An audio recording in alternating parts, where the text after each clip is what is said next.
Autograph please. আমার ছোট্ট ঘরের জল রং ছবি, হ্যাপি হোলি। সূর্য পাখি চাঁদ কুড়ে ঘর নদী। আমি তোমায় বলে রাখছি, এই বিয়ের তারিখেই আমি তোমার বিয়ের বন্দোবস্ত করছি আমার পছন্দ করা পাত্রের সঙ্গে। বাপি আমাকে চেনে না, এই পাশ থেকে বিয়ে দেবে আর আমি ও পাশ থেকে পালিয়ে যাব। কালকে মুম্বাইয়ে সেই পার্টিটা আসছে, তোমাকে কিন্তু 3টে গান কম্পোজ করতে হবে, মনে করে সেগুলো রেডি রেখো। হ্যাঁ, সামনে একটা মস্ত সিঁড়ি এসে গেছে, সেই সিঁড়ি বেয়ে তুমি ওপরে উঠবে আর আমি তোমার পাশে থাকবো একজন সেক্রেটারি হিসাবে। মানে জীবনে আমি যদি কোনো পাপ না করে থাকি, যদি ওপরে ঈশ্বর বলে কেউ থাকে, তাহলে তুই হবি গাঙ্গুলি বাড়ির বউ।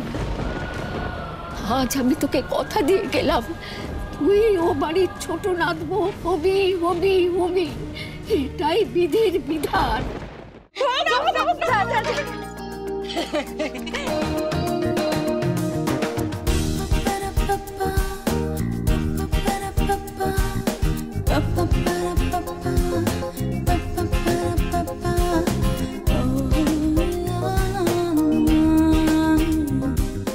কখন থেকে তোমাদের জন্য আমি বসে আছি।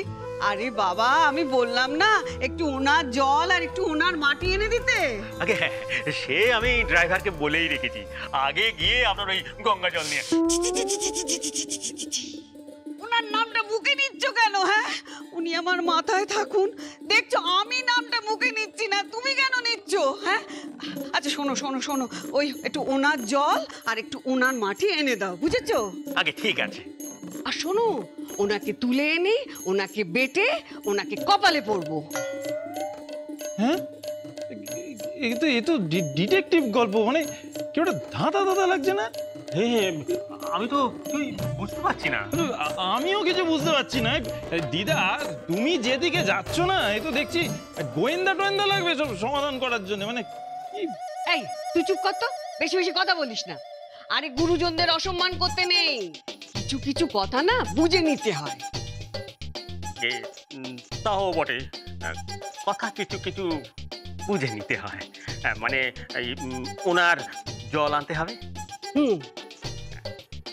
ওনার মাটি আনতে হবে, হ্যাঁ, আর ওই ওনাকে তুলে এনে ওনাকে বেটে ওনাকে কপালে করতে হবে। মানে শেষেরটা না কিছুই আমি বুঝতে পারছি না। মানে একটু যদি সূত্র দেন মা জাননী। না না না না না না, কোনো সূত্র টুত্র কিচ্ছু নেই। ধরুন টাকা ধরুন। কিসের? হ্যাঁ, মার কথা বুঝতে পারেননি? আগে না, ওনাকে তুলে আনুন মানে হচ্ছে তুলসী। বৌমা মুখে এনো না, গুরুজনদের নাম মুখে এনো না। আপনি থামুন তো, তুলসী তুলসী তুলে আনবে। আগে হ্যাঁ, ওই তুলসী আনু। তারপর তারপর ওই চন্দন চন্দন বেটে আনবেন। ও চন্দন? হ্যাঁ চন্দন। শুনুন, তুলসী হচ্ছেন আমার শ্বশুর মশাই বড় ভাই, আর চন্দন হলেন গিয়ে ওনার কোন গোষ্ঠীর একটা দুঃসম্পর্কের আত্মীয়। আর ওই শেষেরটা কি? শেষেরটা হলো তিলক। তিলক কপালে তিলক কাটবে না। বৌমা বলো না, গুরুজনদের নাম মুখে নিতে নেই। উফ মা, আপনার যদি টোটাল গোষ্ঠীর মানে ঠাকুর দেবতাদের ঘরে যত আইটেম সব যদি আপনার বংশে থাকে, তাহলে আমি কথা বলবো কি করে মা? না না, এত ঠাড়ে টোড়ে আর কথা বলতে পারি না। আমাদের বেগমটা এখনো বাড়ি ফেরেনি, আমার কিন্তু মাথাটা এমনি গরম হয়ে আছে, ভাল লাগছে না। দুধ বাবা, এই তুলসী চন্দন তিলক এই সবই ফ্যামিলিতে আছে? হ্যাঁ, ভেরি ইন্টারেস্টিং ফ্যামিলি। মানে সবাই বেশ ওই ভগবানের কাছাকাছি আছেন। শোনো না, বলছি ওটাও একটা এনো, ওটা নষ্ট হয়ে গেছে, ওটা তুলে তো বাজাতে হবে।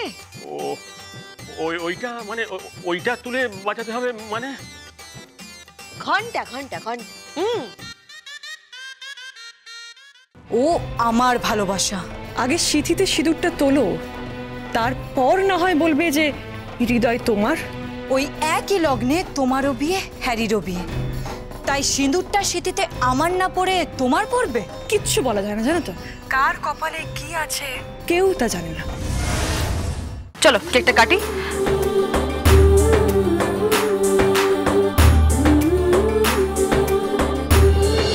Happy birthday to you.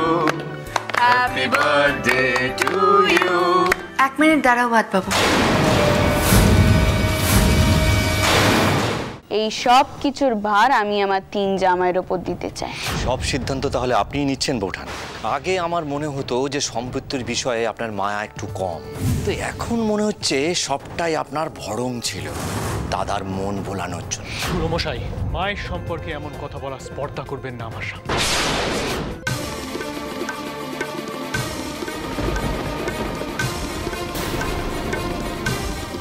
Radio station থেকে ফোন এসেছিল, ওরা প্রোমো রেকর্ডিং এর দিন ফিক্স করে ফেলেছে, দোলের পরের দিন।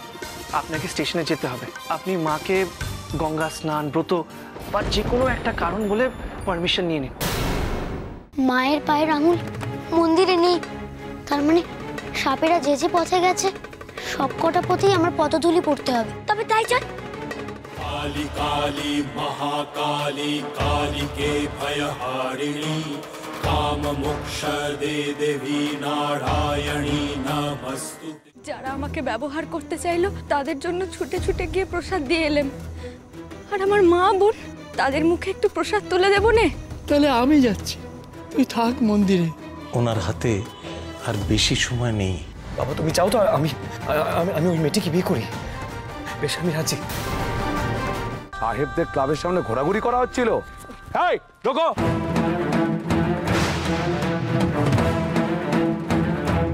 কে ধরা পড়েছে বললেন জ্যাঠামশাই? সুমি, আমি জানি না, আমি জানি না আমাদের খুঁটিরা না। তখন থেকে যা মুখে আসছে তাই বকে চলেছ। এত বড় আসপর্দা হয় কোত্থেকে তোমাদের? একটা জাস্ট হাতের টোকা মারবো, গদি থেকে উল্টে পড়ে যাবেন, দেখবেন। আর আমি যদি মিডিয়াকে বলি তোমার ননদ বাড়ি থেকে পালিয়েছে, কোথায় রেখেছে এসে বল। শুধু একটা মেয়ে ট্যালেন্টেড বলে তুমি ওকে চান্স দিতে চাইছো, নাকি তোমার সাথে ওর ব্যক্তিগত রিলেশন আছে বলে ওকে তার দৌলতে কিছু পাইয়ে দিতে চাইছো? এনাফ জজদা, কি মনে করো তুমি নিজেকে? তোমার যদি এসব কথা বলার থাকে না, তাহলে 5 মাথার মোড়ে দাঁড়িয়ে কথাগুলো বলো। শুধু শুধু এখানে কাউকে ছোট করো না। ও এত বড় কথা, এত বড় কথা। আপনারা কেউ রানুকে দেখেছেন? হ্যাঁ দেখেছি তো, ওকে একটা গাড়ি করে ওকে তুলে নিয়ে গেল এক্ষুনি। আমি বুঝে গেছি মহিম বাবু, আপনার সাথে চালাকি করে লাভ নেই, কিন্তু সত্যি তো আমি এখানে বসে আপনাকে টাকা দিতে পারবো না। আপনি আমাকে ব্যাংকে নিয়ে চলুন, না হয় আপনি আমার চেক বইটা এনে দিন কোনোভাবে। পারবেন? ধরো। দেখি নয় বস্তিতে আমার বন্ধু আছে ত্রিফলা, ওরা আমার মায়ের খেয়াল রাখে, ওদের এই খাবারগুলো দিও। ওরাও না আমার মতন কোনোদিন ভালো খাবার খায়নি, আর আমার মায়ের একটু খবর এনো।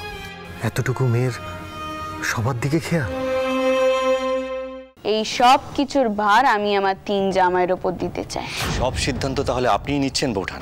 আগে আমার মনে হতো যে সম্পত্তির বিষয়ে আপনার মায়া একটু কম, তো এখন মনে হচ্ছে সবটাই আপনার ভরং ছিল দাদার মন ভোলানোর জন্য। পুরমশাই, মায়ের সম্পর্কে এমন কথা বলা স্পর্ধা করবেন না আমার সামনে। যারা আমাকে ব্যবহার করতে চাইলো তাদের জন্য ছুটে ছুটে গিয়ে প্রসাদ দিয়ে এলাম, আর আমার মা বোন তাদের মুখে একটু প্রসাদ তুলে দেবো নে। তাহলে আমি যাচ্ছি, তুই থাক মন্দিরে। ওনার হাতে আর বেশি সময় নেই।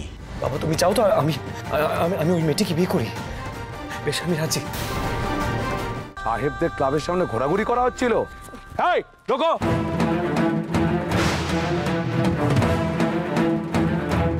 কে ধরা পড়েছে বললেন জ্যাঠামশাই? সুমি, আমি জানি না, আমি জানি না আমাদের খুঁটিরা না। শুধু একটা মেয়ে ট্যালেন্টেড বলে তুমি ওকে চান্স দিতে চাইছো, নাকি তোমার সাথে ওর ব্যক্তিগত রিলেশন আছে বলে ওকে তার দৌলতে কিছু পাইয়ে দিতে চাইছো? এনাফ জজদা, কি মনে করো তুমি নিজেকে? তোমার যদি এসব কথা বলার থাকে না, তাহলে 5 মাথার মোড়ে দাঁড়িয়ে কথাগুলো বলো। শুধু শুধু এখানে কাউকে ছোট করো না। ও এত বড় কথা, এত বড় কথা। আপনারা কেউ রানুকে দেখেছেন? হ্যাঁ দেখেছি তো ওকে, একটা গাড়ি করে ওকে তুলে নিয়ে গেল এক্ষুনি। আমি বুঝে গেছি মহিমবাবু, আপনার সাথে চালাকি করে লাভ নেই, কিন্তু সত্যি তো আমি এখানে বসে আপনাকে টাকা দিতে পারবো না। আপনি আমাকে ব্যাংকে নিয়ে চলুন, না হয় আপনি আমার চেক বইটা এনে দিন কোনোভাবে, পারবেন?